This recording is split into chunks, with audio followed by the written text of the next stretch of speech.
Oke, kita semua tahu kan, pasar otomotif itu lagi penuh tantangan.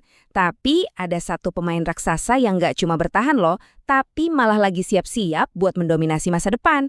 Hari ini, kita bakal bedah tuntas strategi PT Astra Auto Parts atau yang kodenya AUTO dan gimana cara mereka melakukan pivot yang keren banget. Kita mulai dari angka yang langsung bikin kita melirik. 1,569 triliun rupiah. Ini laba bersih yang diraih Auto cuma dalam 9 bulan pertama tahun 2025.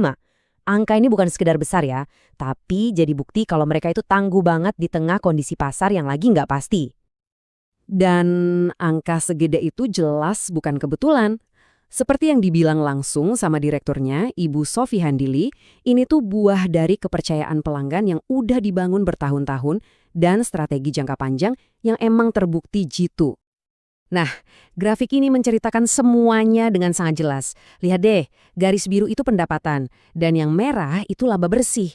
Kelihatan kan sempat turun pas pandemi, tapi lihat setelahnya, wus, melesat naik, bahkan ngelematin rekor-rekor sebelumnya.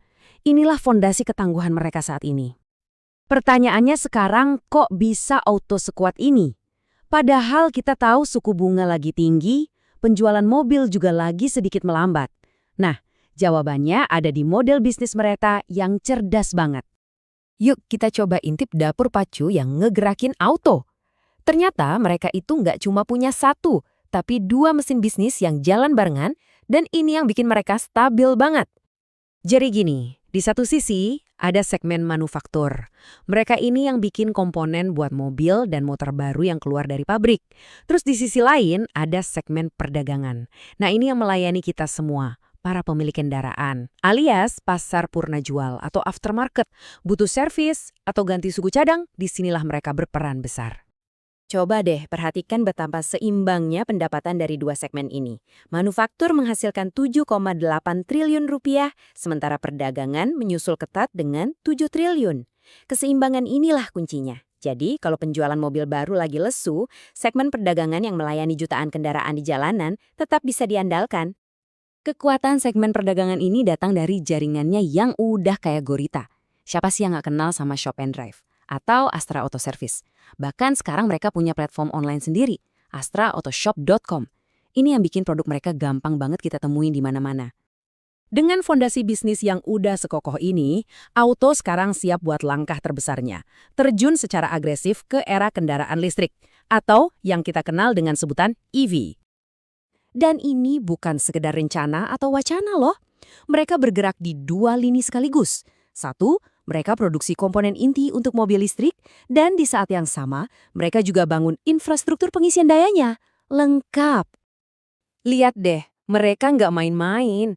Dari komponen yang paling krusial seperti kotak baterai dan inverter, sampai bagian-bagian fundamental, kayak drive shaft, Auto sedang memposisikan diri buat jadi pemasok utama di era kendaraan listrik.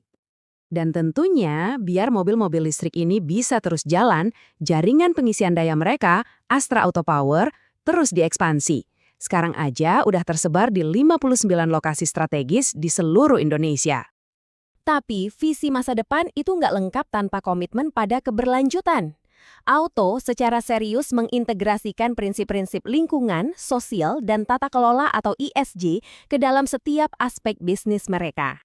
Target mereka jelas banget sampai tahun 2030. Pangkas emisi gas rumah kaca sampai 30% dan kurangi konsumsi air. Caranya? Dengan aksi nyata dong. Contohnya, masang panel surya di 19 anak perusahaan mereka dan menerapkan prinsip 3R secara masif. Oke, jadi bisnis intinya kuat, visi masa depannya jelas. Sekarang, apa artinya semua ini kalau kita lihat dari kacamata seorang investor? Mari kita bedah angkanya. Para analis pasar kelihatannya satu suara nih. Berdasarkan konsensus, saham Auto itu dapat rekomendasi beli secara bulat. Ini sinyal kepercayaan yang kuat banget dari para ahli di bidangnya.